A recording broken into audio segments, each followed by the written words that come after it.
এই ভিডিওটা শুধু বড়দের জন্য। 8, 9, 10, 11, 12 অষ্টম শ্রেণী, নবম শ্রেণী, দশম শ্রেণী, একাদশ এবং দ্বাদশ শ্রেণীর স্টুডেন্টদের জন্য, অর্থাৎ ছাত্রছাত্রীদের জন্য।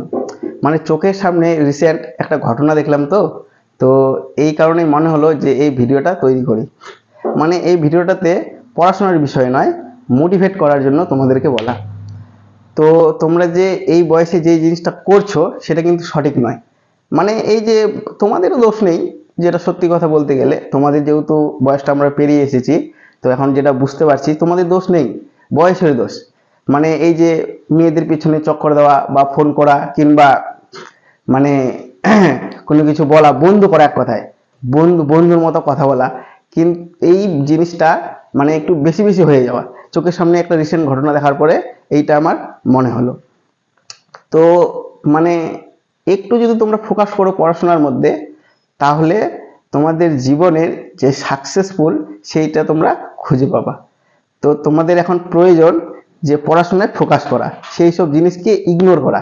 সেই জিনিসগুলোকে ইগনোর করো, সেগুলো তোমার কাছে বারবার ফিরে আসবে, একদম আসতে বাধ্য।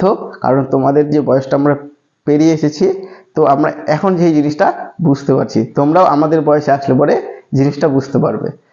তো এই কারণে বলছি যে শুধু পড়াশোনা, এই যে তোমাদের সামনে এই যে বান্দা সামনে জলজন্ত উদাহরণ, মানে সত্যি কথা বলতে দ্বিধাবোধ করি না আর ভয়ও পাই না। মানে আমার মাধ্যমিকে এতই রেজাল্ট কম যে আমি আমার নিজের যে লেভেলটা, যেখানে আমার ইচ্ছা যাওয়ার, সেখানে আমি পৌঁছাতে পারিনি।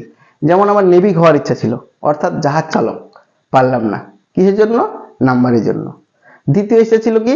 পাইলট হওয়ার, উপরে উঠবো আকাশে, সেটাও হলো না। কিসের জন্য? নাম্বারের জন্য। তো এইসব যে ইচ্ছাগুলো, সেই ইচ্ছাগুলো পূরণ হয় না। কেন হয় না? এই যে আমাদের 15, 16 বা 14 থেকে যে বয়সটা শুরু, এই বয়সটার মধ্যে আমাদের কিরকম একটা পিছু পা হয়, মানে মনে পিছন থেকে কিছু একটা টান দিচ্ছে। শুধু পড়াশোনার মধ্যে ফোকাস মানে আসতেই দিচ্ছে না, কি একটা কারণ, কিছু একটা টানছে, অন্যদিকে ইচ্ছা হচ্ছে। কিন্তু এইগুলোকে আমরা যদি ইগনোর করে চলতে পারি, তাহলে আমাদের জীবনের পরবর্তীতে অবশ্যই সাকসেসফুল হবেই হবে। তো সেটাই তোমাদেরকে বলতে যাচ্ছি, প্রতিটা ছাত্রছাত্রীকে, যে দয়া করে তোমরা পড়াশোনার মধ্যে ফোকাসটা করো। পড়াশোনা করলে তোমাদের মানে আর যেতে হবে না কোথাও।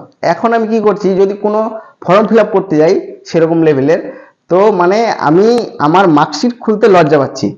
যে ফর্ম ফিল আপ করবে সেই দাদাকে বলতে লজ্জা পাচ্ছি যে আমার বাংলাতে এত নাম্বার ছিল, ইংলিশে, তারপরে গিয়ে ম্যাথমেটিক্স, বাকি যে সাবজেক্টগুলো আছে, মানে লজ্জা হচ্ছে, লজ্জাবোধ হচ্ছে। এখন আমি জিনিসটা বুঝতে পারছি যে আমি কতটা ভুল করছি। তো এই ভুলটা তোমরা করো না দয়া করে।